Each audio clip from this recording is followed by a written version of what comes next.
Hello, sir. May I ask po regarding sa anak ko. I-declare ko sana siya sa BIR. Mababawasan ba ang tax pag declare ko siya? So, related ang tanong doon po sa taxes na babayaran na natin.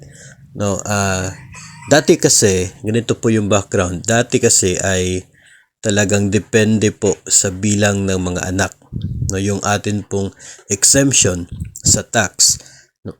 Kaya dinideclare talaga doon sa BIR kapag may bago kang silang na anak para madagdagan yung tax exemption. Pero sa ngayon kasi with the effectivity doon po sa train law ay hindi na po factor itong bilang ng mga anak, no, doon sa atin pong tax exemption. Wala na pong dagdag na tax exemption ang sino man kapag mayroon pong dagdag na dependents. Sa ngayon ay pare-pareho na po, uniform ang exemption ng bawat isa, 250,000 in a year. Doon po sa atin pong sahod net of mandatory deductions. So kahit po single ka o kaya ay may asawa pero walang anak, may asawa pero may isa, dalawa, tatlo o apat o limang mga anak, pareho po yung exemption nating lahat, 250,000. So ang mangyayari niyan, yung atin pong basic pay every year o every month, of course, di ba may deduction yan, GSIS, Pag-ibig, PhilHealth, yung mga ganyan po, mandatory deductions, ibabawas po yan. Tapos, after po ma-deduct ang mga ganyan, ay kukunin po siya, no, in a year, kung magkano yung total na natira in a year, net of mandatory deductions. Tapos, yung result po niyan, doon po ibabawas ang 250,000 na tax exemption.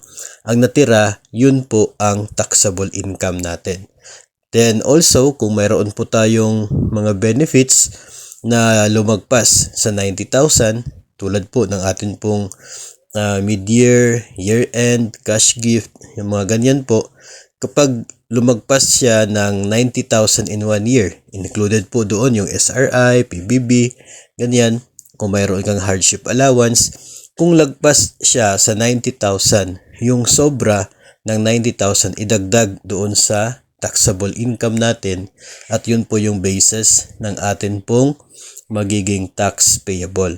So, meron po yung bracket, pinakamababa ngayon ay 15%, excess of 250,000, no? So, ganun po.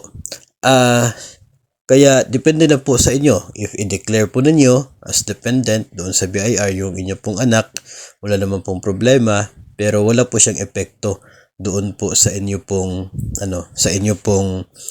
magiging payable sa tax. Importante doon siya ma-declare nyo talaga siya panigurado sa PhilHealth para dagdag sa beneficiary po, o kaya ay doon din po sa GSIS para dagdag sa mga beneficiaries po natin. So, yun po ang ating sagot dito po sa tanong, no, kung magbabago ba or mababawasan ba ang tax payable kung i-declare yung kanya pong isang anak na bago po. So, sana po ay nakapagbigay tayo ng impormasyon para po sa mga kasamahan natin na hindi pa po aware dito po sa issue na ito.